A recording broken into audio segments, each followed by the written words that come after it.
رب الفلق. الفلق بقى هي الكلمه المهمه هنا. يعني ايه الفلق؟ لو خدت بالك هتلاقي ربنا ما قالش ايه ومن شر النفاثين، قال النفاثات. شفت لما تبقى في بيضه وانت بتطلع منها الكتكوت، فالكتكوت بيطلع من البيضه، تمام؟ فالصبح بيطلع من السماء، بينفجر. حد يرفع ايده كده يقول لي ربنا خلق الليل ليه؟ عشان القمر يطلع؟ يعني ربنا خلق الليل عشان القمر يطلع؟ هل ده سبب كافي؟ لا، عشان ما هي الليل يعني قمر، ما هو ليل يعني قمر. الحمد لله والصلاه والسلام على رسول الله سيدنا محمد صلى الله عليه وسلم. صلوا على النبي يا شباب، عليه افضل الصلاه والسلام. ربنا يا رب يبارك فيك وكده ويجمعنا دايما في خير ان شاء الله. عايزين بس نقول حاجه الاول نفتكرها قبل ما نبدا، وهي الجلسه اللي احنا جالسينها دي. حد عارف ايه يعني ايه الفضل بتاعها؟ قول كده ادم. في ملائكه حوالينا. تمام. الملكة قاعدة حوالينا وبتطلع تقول ربنا أيوة. بنتكلم عليه. بنتكلم عن ربنا، صح؟ ايوه بنتكلم عن ربنا، صح. اللي احنا بنذكر ربنا سبحانه وتعالى، بنحمد ربنا، بنشكر ربنا، بنسبح ربنا. تمام، وبناخد حسنات وربنا سبحانه وتعالى. الملائكة في الجنب اليمين. تمام، جزاك الله خير. جزاكم الله خيرا يا شباب. انا عايز اقول حاجه برضو كده اخيره. صلوا على النبي. الملائكه حضروا مجلس، ماشي، والمجلس ده كان فيه ناس كتير جدا شبهكم كده، وبعدين كان في واحد فيهم كان مستني واحد، هو مش جاي يحضر الدرس ده، هو ايه، مستني واحد صاحبه هيحضر ويمشي. فالملائكه بتقول لربنا ايه، طب في واحد فيهم يا رب ما كانش جاي يحضر، ده هو جاي عشان ايه، مستني واحد صاحبه وهياخده ويمشي. فربنا سبحانه وتعالى قال ايه، هم القوم لا يشقى بهم جليسهم. يعني ايه لا يشقى بهم جليسهم؟ يعني طالما في واحد حتى لو هو جاي مستني واحد صاحبه، او جاي عشان خاطر قعده البيت مش حلوه، او جاي عشان يقعد مع اصحابه، فهو كمان بايه، ربنا سبحانه وتعالى بيغفر له ذنوبه. يبقى مش شرط انت تكون جاي ايه عشان تحضر مجلس العلم، فبس فكره انك موجود لوحدها ديت ايه، بتاخد عليها اجر وثواب. فكره انك قاعد وسط طلبه علم. طيب صلوا على النبي عليه افضل الصلاه والسلام. عايز واحد حلو كده يرفع ايده كده يقرا سوره الفلق، يقراها بس يقراها بالراحه كده، مش يقراها بسرعه. أعوذ بالله من الشيطان الرجيم. بسم الله الرحمن الرحيم. قل أعوذ برب الفلق من شر ما خلق ومن شر غاسق إذا وقب ومن شر النفاثات في العقد ومن شر حاسد إذا حسد. صدق الله العظيم. جزاك الله خير.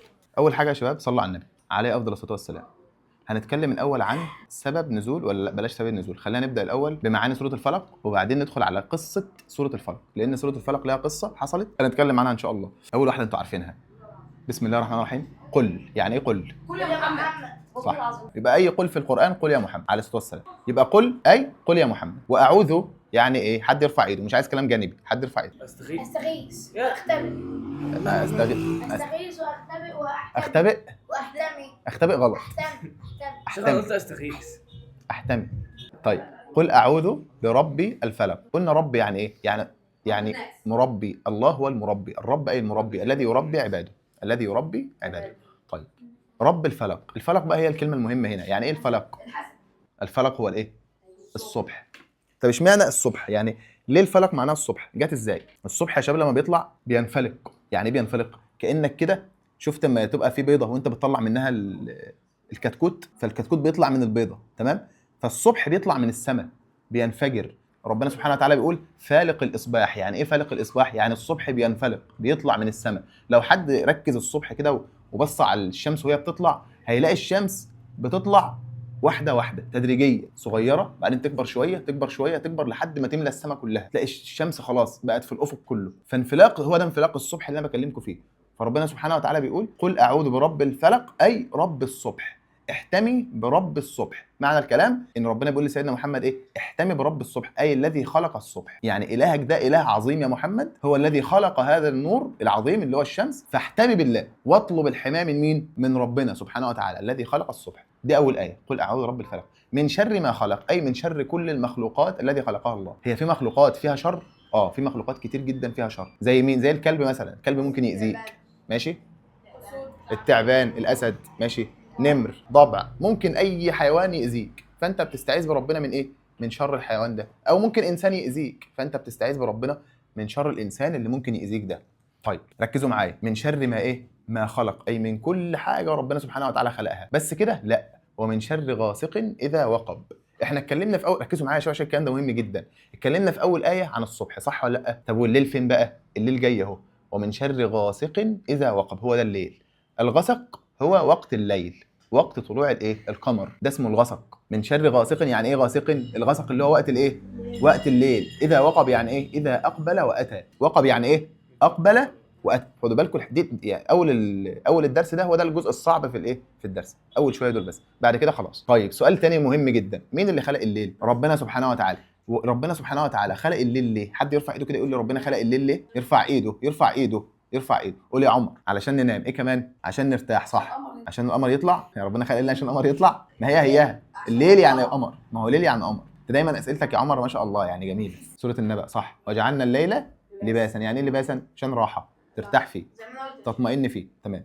جزاكم الله خير. هي الايه اللي قبلها ايه؟ وجعلنا النهار ايه؟ معاشا. يعني ايه معاشا؟ عشان تعيش فيه وتطلب المعاش بتاعك فيه وشغلك فيه وحياتك فيه. بنقول من رحمه ربنا بينا يا شباب، من رحمه ربنا بينا يا محمد، من رحمه ربنا بينا، من رحمه ربنا بينا ان هو خلق الليل وخلق الايه؟ النهار. ما خلقهوش نهار بس. لو ربنا خلق النهار بس كنا هنتعب، مش هنستحمل طول النهار، مفيش ليل خالص، مفيش راحه خالص، مفيش نوم. لا، فربنا من رحمته بينا خلق في نهار نشتغل ونتعب ونذاكر ونروح دروسنا وكده، وبالليل نرتاح. طيب ايه كمان؟ ومن شر غاسق اذا وقب. بعدها ايه؟ ومن شر النفاثات في العقد. النفاثات اللي هم الساحرات. النفاثات اللي هم مين؟ الساحرات اللي هم بيسحروا للناس. لو خدت بالك هتلاقي ربنا ما قالش ايه ومن شر النفاثين، قال النفاثات. عشان النفسات ديت ساحرات مش ساحرين. يعني ايه، مؤنث ولا مذكر؟ مؤنث. مؤنث. طب ليه ربنا ما قالش ومن شر النفاثين؟ وسحرة بيبقوا بنات مش بيبقوا ولاد. اغلبهم بيكون ايه؟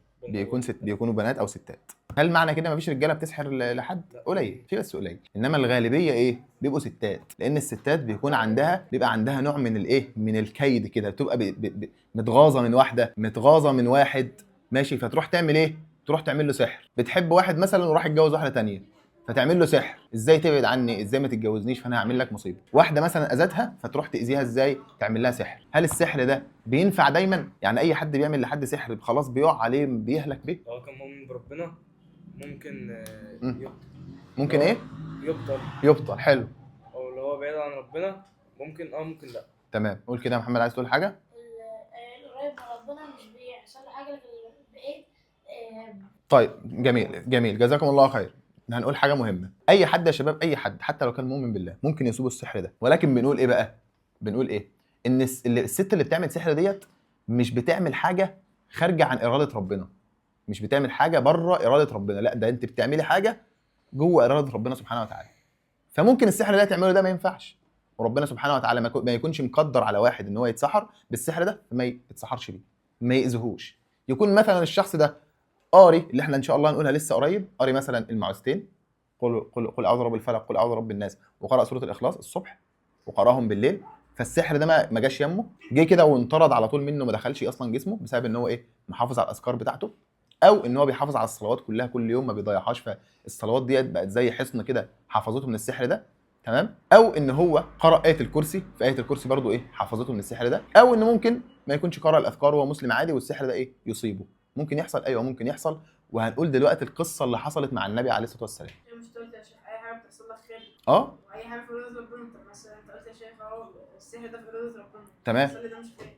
مين اللي قال لك ان السحر مش خير؟ ما انت ممكن السحر اللي حصل لك ده واذاك، انت كنت هتروح تعمل معاصي وذنوب اكبر منه، فالسحر ده ايه؟ هداك، خلاك ما تقعش في حاجات تانية اكبر، فخير ولا مش خير؟ بقى خير. بس انت مش هتعرف ده غير في الاخره. محدش يا شباب فينا في الدنيا هيعرف اللي ورا الكواليس ايه.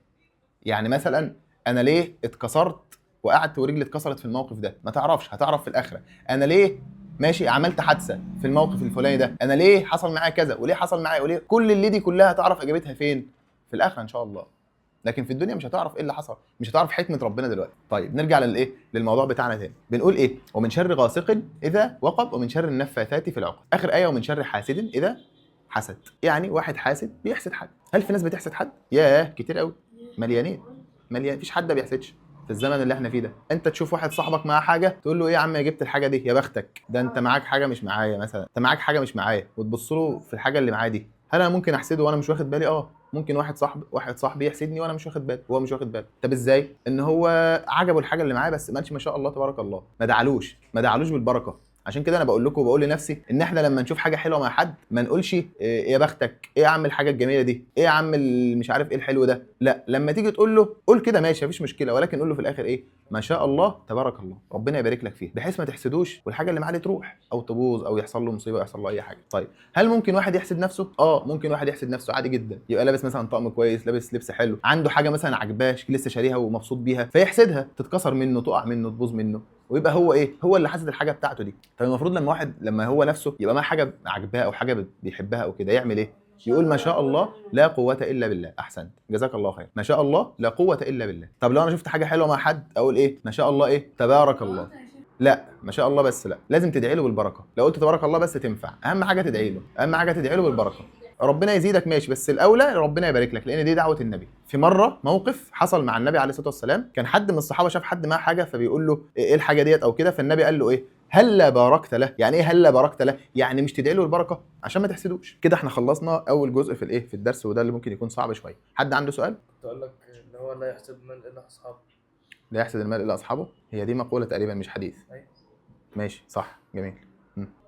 العقد يعني الربطات اللي السحرة بيربطوها، تبقى مثلا عامله سحر على حاجه وتجي جايه عقده بعقده ربطاه يعني عشان ما يتفكش، يعني حبل مثلا وبيربطوا عليه، بيربطوا ايه كلام من ده. ده الجزء الاول. الجزء الثاني هو سبب نزول القصه او سبب نزول سوره الفلق. احكي لكم قصه كده نعرف من خلالها سبب نزول السوره ديت ونزلت ازاي. صلى على النبي عليه افضل الصلاه والسلام. الرسول عليه الصلاه والسلام وهو في المدينه كان عنده واحد يهودي شغال عنده خادم. الرسول عليه الصلاه والسلام كان عنده خادم ايه؟ يهودي. طب ازاي ده خادم يهودي بيخدم الرسول عليه الصلاه والسلام والرسول مسلم؟ هقول لكم ازاي. ايام زمان، ايام الرسول عليه الصلاه والسلام، كان ما فيش حد بيعيش الا وعنده خادم، قليل اللي يبقى عايش ما عندوش خادم. فمش هيفرق بقى الخادم ده يهودي، الخادم ده نصراني، كافر، المهم ان ده ايه، خادم بيجي يعمل الحاجات اللي انا مش هقدر اعملها. زي مثلا هيغسل الهدوم، عبد بالظبط كده، هيطلع يجيب حاجات من بره، يجيب الطلبات كلها ويجي، هيبقى مسؤول عن الحاجات اللي انا مش هقدر اعملها. انا مثلا في الشغل مش هقدر اعملها، فهو يخلص الحاجات بتاعتي دي. صليتوا على النبي عليه الصلاه والسلام. المهم النبي عليه الصلاه والسلام كان عنده خادم ايه؟ خادم يهودي. فاليهود فضلوا ورا الخادم اليهودي ده لحد ما ايه؟ ما طلبوا منه طلب غريب شويه. ايه بقى الطلب الغريب اللي هم طلبوه من الخادم ده؟ الخادم ده بالمناسبه كان اسمه لبيد ابن الاعصم. كان اسمه ايه؟ لبيد ابن الاعصم. المهم قالوا له احنا عايزين نطلب منك طلب يا لبيد. فقالوا له ايه؟ احنا عايزين منك المشط بتاع النبي عليه الصلاه والسلام، اللي بيسرح بيه ايه؟ اللي بيسرح بيه شعره. فقال لهم عايزينه في ايه؟ قالوا مالكش دعوه، احنا بس عايزين منك الايه؟ المشط بتاع النبي. فالمهم فضلوا يضغطوا عليه. طبعا هو كان رافض في الاول ان هو ايه؟ يدي لهم المشط بتاع النبي، ولكن بعد ضغط عليه اكتر من مره، وممكن اكيد خد فلوس في الموضوع ده يعني، ما مشيش كده، خد الايه؟ خدوا المشط بتاع النبي عليه الصلاه والسلام. وكان من بينهم حد ساحر. عمل ايه بقى؟ راح جايب المشط ده وعملوا عليه عقد، اللي هي من شر النفاثات في العقد اللي احنا قلنا عنها ديت. عمل عقد على المشط ده بعدد 11 عقده. كام عقده؟ 11 عقده على المشط ده. وبعدين عملوا ايه بقى؟ راحوا جايبين المشط ده ورايحين في بير ميه، بير كبير بتاع ميه، راحوا شايلين صخره كبيره وحطوه تحتها. حطوا العمل ده ايه؟ تحت الصخره، بحيث ما حدش خالص يعرف يوصل للايه؟ للعمل ده. في بير ميه، الناس اصلا في الطبيعي في البير بتعمل ايه؟ بتنزل بتاع اللي بيشربوا اسمها ايه؟ جردل او علبه او حاجه بينزلوها ويسحبوا الميه. فتحت في البير تحت في صخره كبيره، راحوا شايلين الصخره دي وحاطين تحتها الايه؟ العمل ده. فالمهم النبي عليه الصلاه والسلام بعد فتره تعب، مرض، بقى تعبان، يدوخ، مش قادر، بيتهيأ له حاجات ما بتحصلش، بيتهيأ له ان في حد معدي ومفيش حد عدى، وبقى تعبان. فضل فتره كبيره، يقال ان هو شهر او شهرين تعبان مش قادر. فالمهم في فتره التعب بتاعه النبي دي عليه الصلاه والسلام، كان في يوم من الايام كان نايم عند السيده عائشه رضي الله عنها، اللي هي زوجة النبي عليه الصلاه والسلام. ما حدش بيصلي على النبي ليه عليه الصلاه والسلام؟ ماشي. نايم عند مين؟ عند السيده عائشه رضي الله عنها، وشاف رؤيه ان في ملكين نزلوا له، ملكين من السماء. الملك الاولاني وقف عند راسه، عند راس النبي، والملك الثاني وقف فين؟ عند رجل النبي عليه الصلاه والسلام. فالمهم اللي عند راسه او اللي عند قدميه، واحد فيهم بيسال الثاني بيقول له كيف تجده او كيف حاله، يعني ماله النبي، ماله يعني في ايه؟ قال له مريض. فقال من الذي ايه امرضه، يعني ايه الحاجه اللي تعباه؟ فقال سحر. فقال ايه؟ سحر. فهم الاثنين عمالين يتكلموا والنبي نايم، بس النبي ايه؟ شايف اللي بيحصل ده. ملك بيكلم ملك بيقول له ده ماله في ايه؟ قال له ده ايه؟ عنده سحر. قال له ومن الذي سحره؟ قال بقى مين؟ اسم الخادم لبيد بن الاعصم. قال له سحره بايه؟ والسحر ده موجود فين؟ فقال له السحر موجود في بئر اسمه كذا، موجود تحت صخره في المكان الفلاني. النبي عليه الصلاه والسلام ايه؟ صحي من النوم. اول ما صحي راح قال للسيده عائشه انا خلاص عرفت اللي فيا ده بسبب ايه. ونادى للصحابه سيدنا علي بن ابي طالب وسيدنا عمار بن ياسر، قال لهم تعالوا هتروحوا المكان الفلاني، هتلاقوا هناك ايه؟ فيه المشط بتاعي موجود تحت صخره في البئر في كذا كذا كذا. بالفعل ده حصل بالظبط. طلعوا راحوا المكان الفلاني، شالوا الصخره، لقوا الايه؟ المشط بتاع النبي عليه الصلاه والسلام. جابوا المشط للنبي عليه الصلاه والسلام. وكانت المفاجاه بقى ان سيدنا جبريل نزل للنبي صلى الله عليه وسلم وقال له اقرا. فقرأ بقى ايه؟ قرأ سوره الفلق وقرأ سوره الناس. ولو حد بص دلوقتي وشوف سوره الفلق والناس كام ايه، هيلاقوهم كام ايه؟ 11 ايه. سوره الفلق والناس 11 ايه. فكان النبي عليه الصلاه والسلام كل لما يقرأ ايه تنحل عقده، يقرأ الايه الاولى تنحل العقده الاولى، الثانيه تنحل الثانيه، لحد ما ايه؟ انحلت كل العقد، والنبي قام فايق وكانه ما كانش في اي حاجه خالص. وده الموقف اللي نزلت فيه سوره الايه؟ سوره الفلق والناس. هو مرض النبي صلى الله عليه وسلم والموقف اللي احنا حكينا ده. صليتوا على النبي؟ انتوا كنتوا مركزين ولا ما كنتوش مركزين؟ طب اسال في الموقف ده اسم الخادم ايه؟ شيخ. لا لسه شيخ. اللي احنا عارفينه في الدراسات. نبير ابن العاص. لا. نبير. لبيط ابن الأعصم. شيخ نبيل ابن العاصم. لبيط. احسنت. لبيد ابن الاعصم. لبيد. ايوه. لبيد ابن الاعصم. النبي عليه الصلاه والسلام قال لحد من الصحابه يروح يجيب المشط ويجي. اسمه ايه الصحابه اللي راح؟ في اثنين. علي بن ابي طالب وعمار بن ياسر. صح احسنت. كانوا كام عقده؟ شيخ. اول واحده من ايدي والله من قبل ما تسال. قول كده يا سليم. 11. النبي في اليوم ده كان بايت في بيت مين؟ قول كده. عائشه رضي الله عنها. الموقف اللي حصل ده حصل للنبي عليه الصلاه والسلام فين؟ في مكه ولا في المدينه؟ شيخ. قول لي يا عمر كده. غلط. في المدينه. هو مش مكه يبقى المدينه. طب ليه في المدينه؟ اللي عارف يرفع ايده. ليه في المدينه؟ ليه مش في مكه الموقف ده؟ عشان كان في بيت السيدة خديجة. عائشة قصدي. حد عنده اجابه ثانيه؟ محدش قالها. الصحراء كانوا موجودين اكتر في المدينه ولا ايه؟ لا. قربت. بس مش الصحراء، حاجه ثانيه بقى سهله. لا. الجليء. لا. الحسن. احسنت، هي دي اليهود. هو يهودي. الخادم اليهودي ده النبي جابه منين؟ ما هو في المدينه. ما فيش يهود في مكه. مكه ما فيهاش يهود خالص. مكه ما فيهاش يهود خالص. وعشان بيت السيدة عائشة. بس الاجابه الادق عشان ايه؟ الخادم اليهودي اليهود موجودين فين؟ في المدينه وليس في مكه. مكه ما فيهاش غير كفار بس. باقي ايه تاني؟ باقي حاجه بسيطه كمان هنخلصها. عايزين نقول ايه يا شباب؟ صلوا على النبي.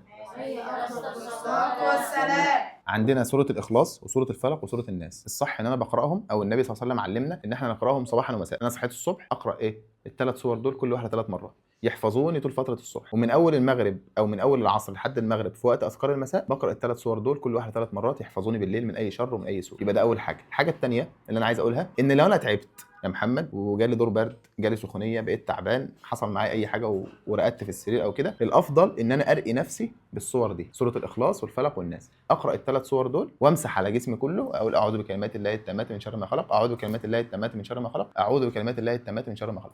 ارقي نفسي. هل الرقيه دي هتنفعني؟ هتنفعني مع العلاج بتاعي برضو. يعني اعمل الرقيه واخد العلاج بتاعي. صلوا على النبي يا شباب. انا في موقف مره من فتره كبيره من زمان كان عندي حبوب في دراعي ده، والحبوب دي كانتش بتطلع خالص. جربت معاها حاجات كتير قوي ما طلعتش. سبحان الله ربنا الهمني كده ان انا اقرا المعوذتين والاخلاص وسوره الفاتحه. الحمد لله رب العالمين. قراتهم وبعد يومين بص ما لقيتش اي حاجه في دراعي. قلت الحمد لله. فعلا هم شفاء. هتقراهم ربنا سبحانه وتعالى هيشفيك. عندي حبوب مش راضيه تطلع يا شيخ. اقرا عليهم المعوذتين وقل والله احد وان شاء الله هيطلع. بيقراوا امتى كمان السور ديت؟ بتقرا بعد الصلاه. انا خلصت صلاه الظهر اقرا السور دي ايه مره واحده بس، الاخلاص والفلق والناس. بقى حاجه كده خلصنا خلاص. ماشي. سبحانك اللهم وبحمدك اشهد ان لا اله الا انت اشهد ان لا اله الا انت استغفرك واتوب اليك.